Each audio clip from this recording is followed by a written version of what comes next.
dia a todos, glória a Deus. Hoje o assunto é sobre santificação. Vamos falar sobre santificação. Vocês sabem o que é isso aqui? Isso é um pano de prato. Alguém aí, uma dona de casa, sabe. Os homens apresentam a vocês um pano de prato. Tá? E isso aqui? O que é isso aqui? Hã? É um gatinho. Perceberam? É um pano de chão agora. Ele já foi um dia um pano de prato. Agora, eu posso usar esse pano de chão como pano de prato? Por que não? Porque ele se tornou agora algo impuro. Ele não é mais como esse daqui. Esse daqui ele é branquinho, ele é bonito, ele até serve como enfeite lá na cozinha. Mas esse daqui não dá para enfeitar mais nada. Ele só pode enfeiar alguma coisa. Se você quiser enfeiar a sua cozinha, eu posso vender esse pano para você. Então, o ponto que eu quero chegar é que quando algo é santo, ele tem um propósito. E quando ele deixa a sua santidade, quando ele perde a sua santidade, ele perde o seu propósito. O cristão ele é chamado para ser santo. E ele tem um propósito. Qual é o propósito do cristão? Agora eu estou falando? Sim? Tá bom. O propósito do cristão é adorar a Deus. Vejam esse salmo, Salmo 96, versículo 9. Adorem ao Senhor no esplendor da sua santidade. Tremam diante deles todos os habitantes da terra. Sabe que a Bíblia traz várias qualidades de Deus, várias características, vários atributos de Deus. Por exemplo, sobre a sua onipotência, sobre a sua onisciência. A onipotência de Deus, tudo Ele pode. Ele ressalta o lado forte de Deus, como se fosse o braço forte do Senhor. A sua onisciência, a sua mente, a sua inteligência, Deus sabe todas as coisas, também é ressaltado na Bíblia. Mas o atributo de Deus que mais se repete, que mais vezes é enfatizado, que faz com que Deus realmente seja totalmente diferente, é a sua santidade. Deus tem a sua santidade ressaltada várias vezes na Bíblia. É o atributo mais enfatizado em toda a Bíblia. E nós somos convidados a adorarmos a Deus na beleza da sua santidade. A santidade de Deus é que faz com que Ele seja belo. Então nós temos essa ideia, pode avançar. A definição de santidade. O que é santidade? Santidade é ser separado. Na nossa comunidade, ou na nossa cultura, na cultura brasileira, quando alguém fala assim, você é santo, qual é a nossa resposta normalmente? Ninguém é santo. Ninguém é santo, não. E nós pensamos no santo é aquela pessoa no passado que fez algo incrível, algo assim inacreditável, e uma vida totalmente diferente das outras, e aquela pessoa então ela foi beatificada, ela foi santificada, e depois fizeram algum símbolo, alguma imagem daquela pessoa para que ela seja relembrada. E então santo para a sociedade brasileira, para 90% das pessoas, você fala sobre santidade ou ser santo, vem aquela imagem daquelas figuras de barro ou daquelas figuras de bronze, ou seja, qual for o material, um quadro, alguma coisa assim. Pensamos, por exemplo, em Santo Antônio ou São João, e aí então esse prefixo no nome da pessoa fala sobre a santidade dela. Agora, na Bíblia, santo não é exatamente isso. Na Bíblia, o santo é alguém que se separou para um propósito, como esse pano de prato que tem um propósito, servir na cozinha. Esse outro tem também o seu propósito, mas esse propósito é mais elevado que esse. De modo que aquele que é para um propósito mais elevado, eventualmente eu posso usar ele como pano de chão. Mas se eu passar a usá-lo como pano de chão, ele não será mais um pano de prato. Não é? Então, o separado é assim, ele separa-se para Deus, para servir a um propósito mais elevado. O nosso propósito é adorar a Deus, na beleza da sua santidade.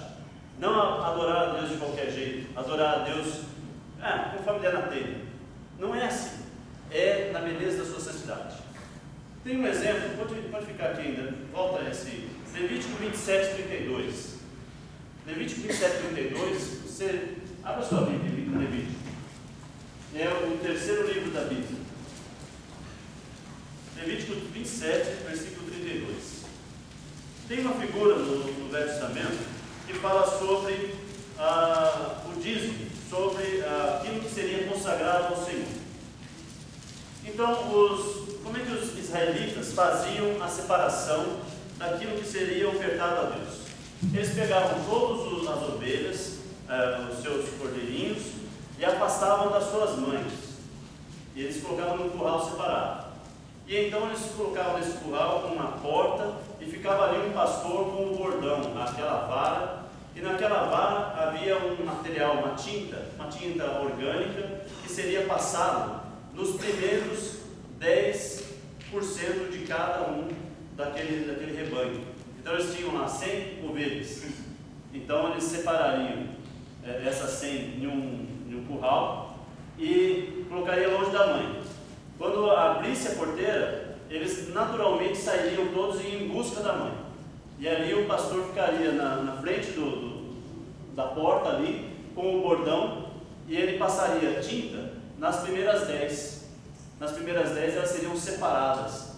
Então é essa a figura de passar sob a vara do pastor. Então, se a ovelha passasse ali, ela estava destinada a servir como sacrifício a Deus. Era o propósito mais elevado de uma ovelha. Qual era o propósito dela? Servir como sacrifício a Deus. Ela seria consagrada a Deus. Eles faziam isso para não misturar aquilo que era deles com aquilo que era destinado ao Senhor. Então elas saíam com aquela tinta, elas iam para esse novo aprisco, vamos dizer assim, junto às suas mães, mas agora com uma marca. Elas estão santificadas, separadas. Eu posso usar aquela ovelha separada para fazer um churrasco com os amigos? Não posso. Eu posso usar aquela ovelha para fazer um ensopado amanhã? Não, também não posso. Eu posso vender essa ovelha? Também não posso. Essa ovelha ela só tem um único e específico propósito: servir como consagração, como santificação a Deus. Ela não tem outro propósito. E se alguém pegasse uma ovelha dessa, que tinha sido santificada a Deus, e usasse para outro propósito, ele era considerado indigno, ele podia correr o risco até de ser apedrejado. Agora, em Ezequiel, capítulo 20, versículo 37, é o mesmo conceito. Ezequiel 20, 37. Os israelitas tinham sido afastados de Deus, eles estão vivendo uma outra vida agora, e então Ezequiel ainda fala que contarei vocês quando estiverem passando debaixo da minha vara, e os trarei para o vínculo da aliança. Vou ler novamente. Contarei vocês enquanto estiverem passando debaixo da minha vara, e os trarei para o vínculo da aliança. Se você ler esse versículo sem essa explicação que eu contei antes, que significado tem? Mas agora, com essa explicação, com esse conceito de que são aquelas ovelhas que passam por debaixo da vara do pastor, elas são santificadas. E essas que são santificadas, elas entram em que lugar? De acordo com essa passagem, elas entram agora em uma nova aliança. Aquelas ovelhas que têm uma aliança com Deus, aquelas ovelhas que são escolhidas por Deus, elas são especiais e agora servem um novo e mais elevado propósito. Elas têm uma aliança com o Senhor. Nós somos chamados assim, alguém que tem uma aliança firme, uma aliança imutável, uma aliança que não pode ser desrespeitada, esquecida ou desmerecida. Essa aliança que nós temos é com o próprio Deus. Ele sabe todas as coisas. Um outro exemplo, agora pode avançar. Para entender um pouquinho melhor sobre santidade, qual é o oposto de santidade? O oposto de santidade pode ser contaminação. Por isso tem esses símbolos aqui de contaminação radioativa. ou contaminação biológica, né? Algo pode ser contaminado, algo que era santo pode ser contaminado. Um alimento pode ser contaminado. Ele é puro, por isso que ele é armazenado numa geladeira, onde lá não tem, ou tem, mas em menor quantidade, as bactérias, os micro-organismos.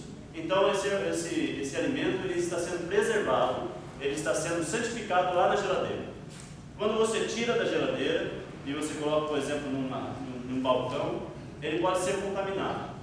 E esse nível de contaminação pode ser tal que esse alimento não serve mais para ser consumido. Então, o oposto de santidade é contaminado. O oposto de santidade é algo que se torna comum. Ele era especial, ele tinha um propósito elevado, mas agora ele foi transformado em algo comum. Abra sua Bíblia em Daniel 5. Vamos lembrar daquele exemplo. Daniel capítulo 5. O povo está lá no exílio. E lá no exílio, um rei subiu ao poder. E esse rei era muito torpe. Ele era muito errado. E ele decidiu então fazer uma festa com o seu séquito, com toda a sua nobreza, que não era muito nobre, mas ele pegou aquelas pessoas que faziam parte da corte e ele resolveu fazer uma grande festa. E já bem alto, bem embebedado, ele resolveu trazer todos os utensílios que o seu pai, o seu avô, Nabucodonosor, capturou quando ele invadiu Jerusalém. Ele trouxe os utensílios do templo para o seu palácio, para a sua casa. E estavam guardados lá como um tesouro especial, como um prêmio. Mas esse homem, o Belsazar, ele ficou assim tão louco na sua bebedeira, na sua arrogância, e ele manda trazer aqueles utensílios. E chega no versículo 3 e diz assim: então trouxeram as taças de ouro que tinham sido tomadas do templo de Deus em Jerusalém, e o rei e os seus nobres, as suas mulheres e as suas concubinas beberam nas taças. Esse é exatamente o oposto de santidade, porque aqueles utensílios tinham um propósito. Qual era o propósito daqueles utensílios? Eles foram feitos especialmente para servir no templo de Deus, no momento de adoração, exatamente como nós somos feitos para a adoração no templo de Deus. E então aqueles utensílios agora, eles estão sendo utilizados com outro propósito. E é um propósito bem de baixo nível. Qual é o propósito? Celebrar um rei maluco com a sua corte torpe, e eles estão ali então bebendo e tomando bebidas fortes, e eles estão se embriagando com aqueles utensílios que eram sagrados. Eles foram transformados agora em utensílios comuns, perderam a santidade. Você acha que Deus se agradou disso? Bom, em seguida vem a queda desse rei e do reino da Babilônia. Parece que Deus aproveitou esse momento que ele já tinha destinado à queda da Babilônia, e esse momento foi um momento do ápice, foi a gota d'água que faltava, e Deus deu um exemplo. E qual é a grande mensagem da queda da Babilônia e dessa corrupção final desse rei? Que com as coisas de Deus não se brinca. Nós não devemos, nós não podemos de forma nenhuma corromper as coisas que são sagradas, coisas que são feitas para um propósito santo, não podemos usar com um propósito torpe. Quando fizermos isso, Deus não se agrada, e logo virá uma punição. Foi o que aconteceu aqui na Babilônia. Para entender um pouco melhor ainda esse tópico, abra em em Samuel, 1 Samuel, e vamos ver aquela história da arca. A arca foi roubada pelos filisteus, e no capítulo 7, 1 Samuel 7, a arca ficou num lugar que ninguém conseguia lidar com a arca, porque a arca era o trono de Deus. A arca era o item mais sagrado de todos. Os filisteus roubaram e eles ficaram levando a arca de um lado para o outro, Eles não conseguiam lidar com ela. Finalmente, a arca vai ser depositada na casa de Abinadab. No capítulo 6, capítulo 7, versículo 1. Os homens de Kiriat Jearim vieram para levar a arca do Senhor. Eles a levaram para a casa de Abinadab, na colina, e consagraram o seu filho Eleazar para guardar a arca do Senhor. Marque então onde ficou a arca da aliança? Na casa de um homem chamado Abinadab. Agora você abra novamente em 2 Samuel, capítulo 6. 2 Samuel, capítulo 6. Conta aqui a história que a arca agora ela ficou na casa desse Abinadab por cerca de 20 anos. 20 anos a arca, o utensílio mais sagrado que nós conhecemos na história humana, ficou na casa desse homem, Abinadab. E então ela foi transportada, ela seria transportada agora da casa de Abinadab para Jerusalém. Seria um momento muito especial. E eles resolveram conduzir a arca, mas eles não usaram a forma correta. Eles não tinham os levitas, não tinham as varas para colocar na arca, eles resolveram colocar em um carro de boi. Então, versículo 3, capítulo 6 de 2 Samuel. Puseram a arca de Deus num carroção novo, e a levaram da casa de Abinadab na colina. Uzá e Aiô, filhos de Abinadab, conduziam o carroção com a arca de Deus. Aiô andava na frente dela. E Davi e todos os israelitas iam cantando e dançando perante o Senhor, ao som de todo tipo de instrumentos de pinho, harpas, liras, tamborins, chocalhos e símbolos. Quando chegaram à ilha de Nacon, Uzá esticou o braço e segurou a arca de Deus, porque os bois haviam tropeçado. A ira do Senhor acendeu-se contra Uzá por seu ato de irreverência. Por isso Deus o feriu e ele morreu ali mesmo, ao lado da arca de Deus. Toda vez que a gente lê essa história, você pensa, eita, o homem ia fazer uma coisa boa? Ele ia segurar a arca. Agora pensa comigo, por que ele resolveu segurar a arca? Por que ele se atreveu a fazer esse gesto de irreverência? Por quê? Ele cresceu do lado da arca. A arca era um móvel na casa dele. Não era mais o trono de Deus, a arca da aliança. Não era mais uma coisa sagrada. Ele familiarizou-se com o sagrado. E esse é o primeiro passo que nós podemos dar para perder a santidade, para perder o sagrado, para nos corromper. Quando nós nos familiarizamos demais com o que é sagrado. Alguém pergunta, você foi no culto domingo? Não, por quê? Foi a mesma coisa. Todo domingo é a mesma coisa. Alguém passa um pão, a gente come, passa o suco, a gente toma, o irmão traz uma mensagem, a mensagem é sempre a Bíblia.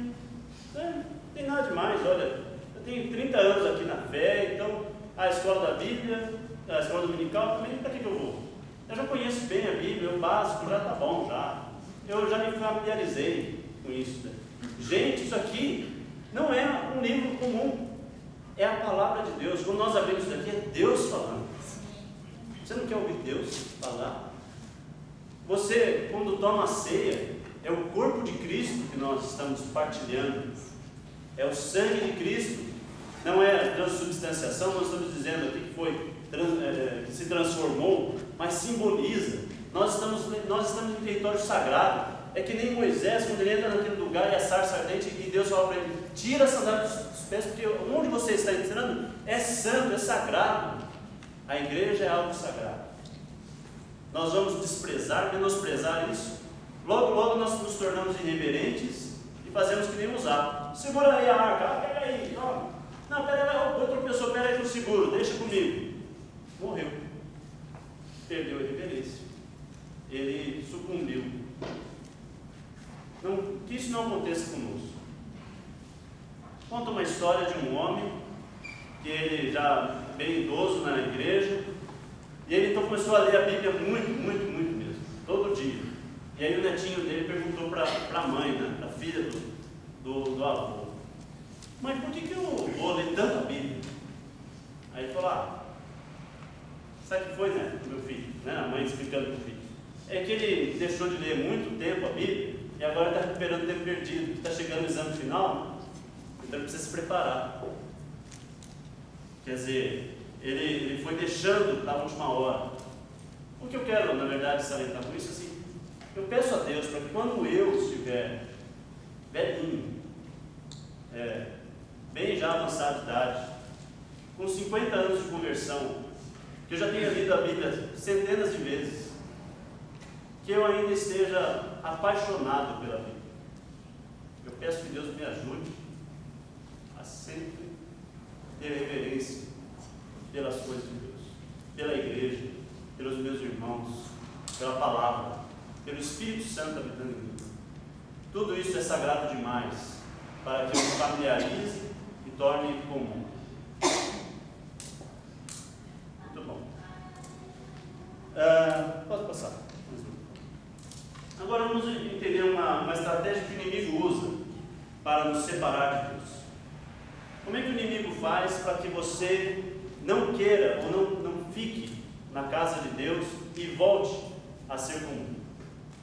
Você lembra da história do Êxodo? As 10 pragas. Então vem uma praga e aí o faraó fica atormentado e pede para Moisés tira a praga. Aí vem outra praga, o faraó chama de novo Moisés vem e tira a praga. Chega uma hora que o faraó começa a falar, eu acho que vai ser bom negócio esses caras irem embora.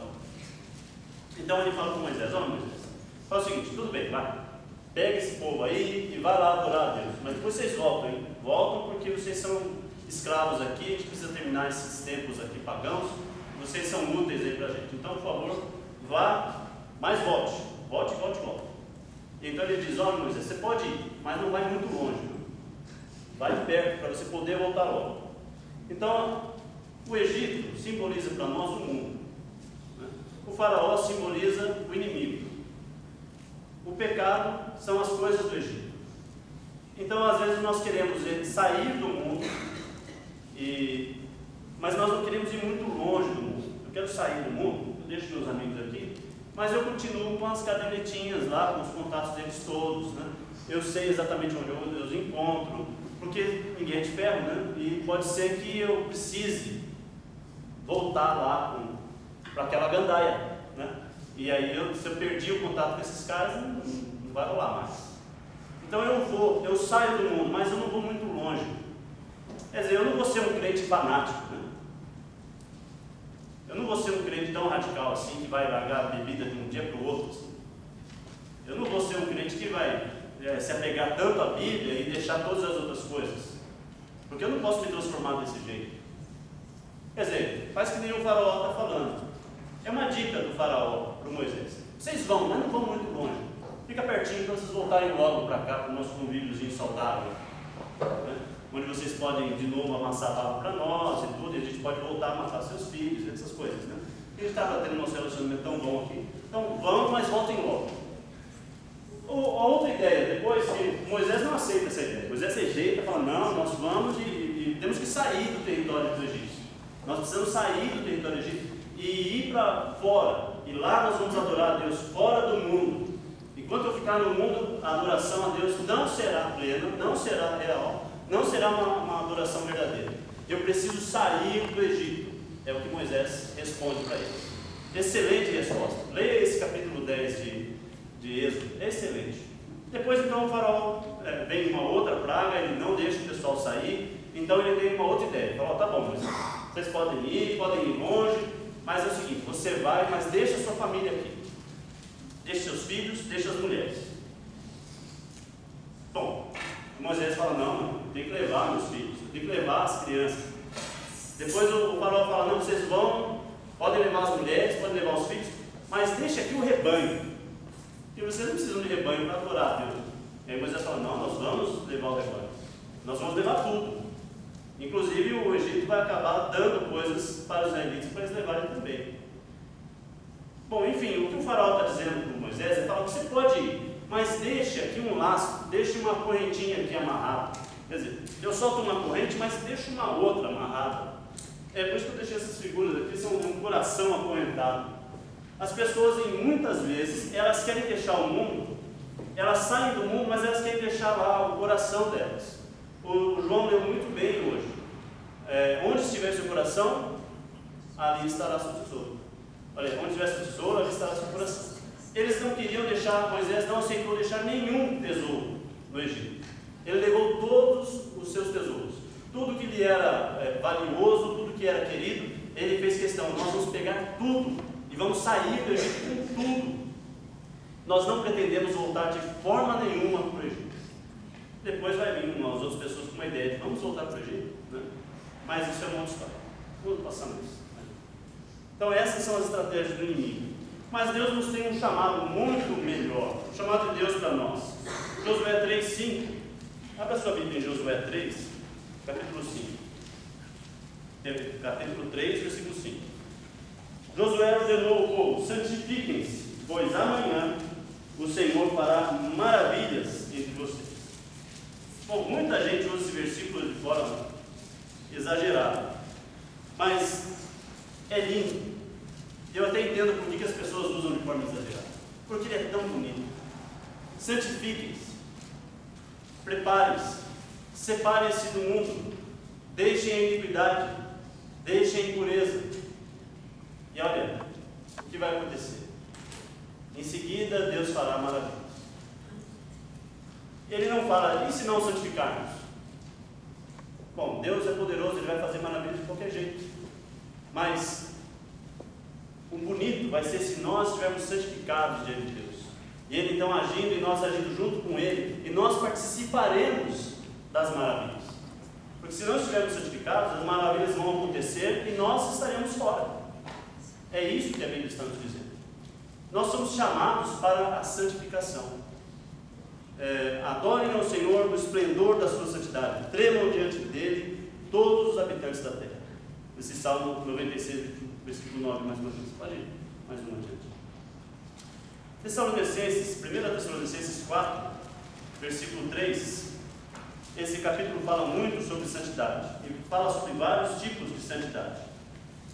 Mas a principal santidade nesse capítulo é a santidade que tem a ver com a vida amorosa, com a vida íntima, com a vida sexual. Então, Deus nos chama para ter uma vida diferente da do mundo. O jovem cristão deve ter uma vida diferente. O homem cristão não deve entrar em um prostíbulo, porque nós não podemos fazer as duas coisas. E quando nós nos contaminamos com as coisas do mundo, logo nós perdemos a nossa capacidade, a nossa utilidade de adorar a Deus em verdade, em espírito. Porque Deus procura os adoradores que o adorem em espírito e em verdade. A nossa vida deve ser completa, plena, íntegra. 1 Tessalonicenses 4:3 diz que a vontade de Deus é que vocês sejam santificados. Abstenham-se da imoralidade sexual. Abstenha-se da imoralidade sexual. Mas também abstenha-se da fofoca. Abstenha-se da ganância. Porque, na verdade, toda vez que alguma coisa ocupa o lugar de Deus, quando alguma coisa na sua vida está em primeiro lugar, seja ela a vida sexual, seja a vida financeira, o dinheiro no primeiro lugar, o dinheiro acima de Deus, isso daí chama-se ganância. Isso chama-se idolatria. A Bíblia dá um nome a isso de idolatria. É uma espécie de idolatria. É como se você estivesse servindo um outro Deus. Você serve a que Deus? A Deus único e verdadeiro, através de Jesus Cristo. É assim que nós devemos adorar a Deus, imitando Jesus. Ele é sempre o nosso exemplo. Jesus sempre busca a Deus, a sua vontade. Ele não tem pecados, porque Deus nos escolheu antes da criação, como diz esse versículo de Efésios 3, versículo 4. Não sei se vocês conseguem ler, está difícil, mas porque Deus nos escolheu nele antes da criação do mundo, para sermos santos e irrepreensíveis na sua presença. Vamos ler junto esse versículo? Porque Deus nos escolheu nele antes da criação, para sermos santos e irrepreensíveis na sua presença. Amém. Olha que maravilha, você, meu irmão, você, minha irmã, você foi escolhida por Deus. Não estou falando de predestinação aqui, mas todos que estão na igreja, que um dia aceitaram Jesus, faz parte desse grupo de pessoas predestinadas. A predestinação é sempre em grupo, é sempre um povo. O povo de Israel foi predestinado, a igreja é predestinada à salvação. E Deus nos chama para uma santificação, para estarmos irrepreensíveis na sua presença. Que Deus seja sempre louvado em nossas vidas. Passa. Santidade em que momento?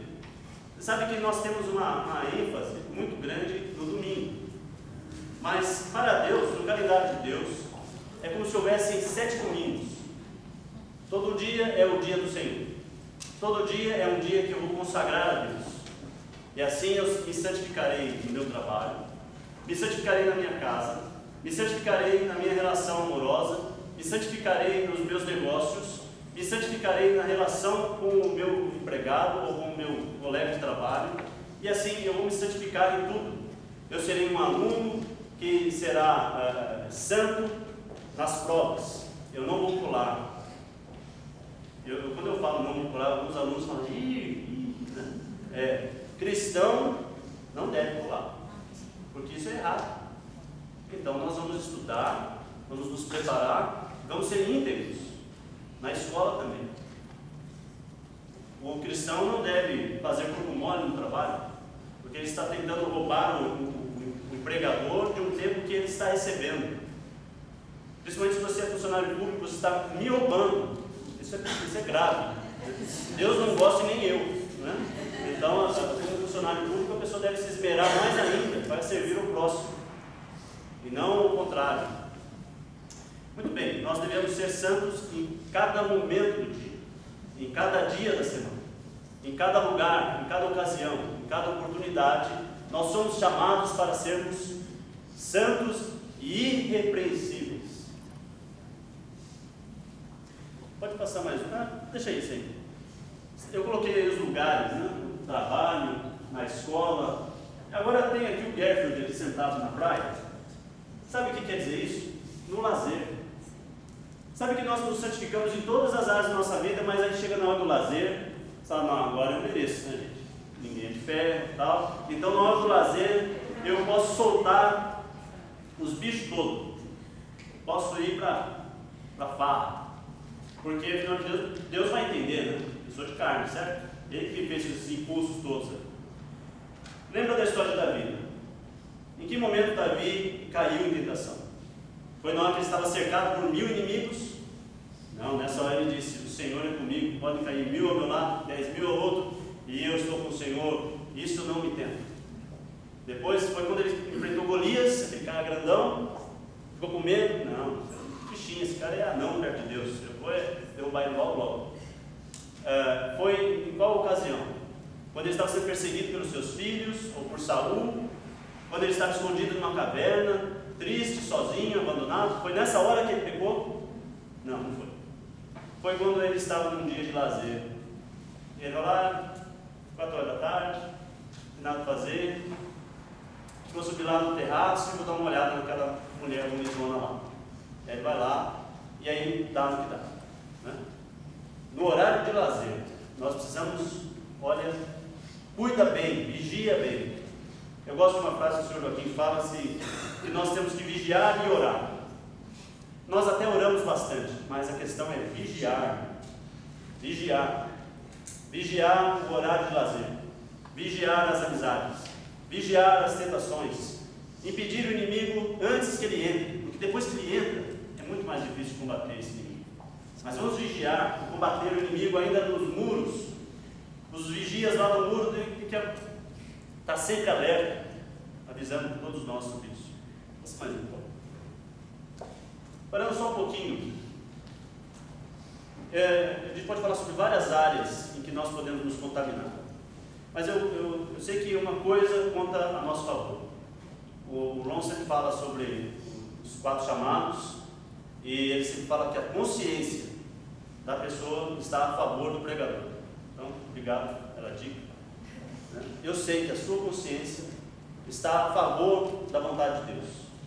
Eu quero que você baixe sua cabeça um instante e pense agora na sua vida. Qual é a área na sua vida? 15 segundos. Baixe sua cabeça, vamos pensar. Qual é a área, Senhor Deus? Qual é, Pai, o pecado que está me afligindo? Qual é, Senhor, a área? Se eu tiver que purificar hoje uma área da minha vida, qual é, Deus, essa área? Me ajuda, Senhor, a me santificar, para que eu esteja apto a adorar o Senhor em santidade, na beleza do seu esplendor, Senhor.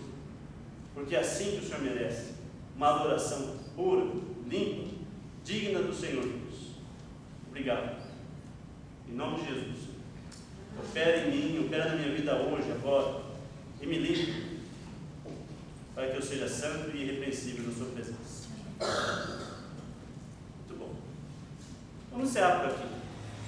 Eu quero que você leve adiante esse desafio. Procure uma área da sua vida e vá limpando por cômodos. Se você pegar uma casa bem bagunçada, aí você olha ela toda naquela bagunça, olha, não dá ânimo nenhum de limpar. Mas se você falar assim, eu vou começar por aqui, eu vou na cozinha primeiro, então vá, pega o material de limpeza todo, pega a palavra de Deus que nos purifica, pega a adoração, a presença de Deus que nos limpa. Nós, quando estamos diante de Deus, nós observamos a santidade do Senhor e falamos, puxa, eu preciso me purificar, porque Deus é digno dessa pureza. Faça isso, inicie essa semana, escolha bem essa área e combata o bom combate, para que Deus seja glorificado na sua santidade. Em nada foi para mim.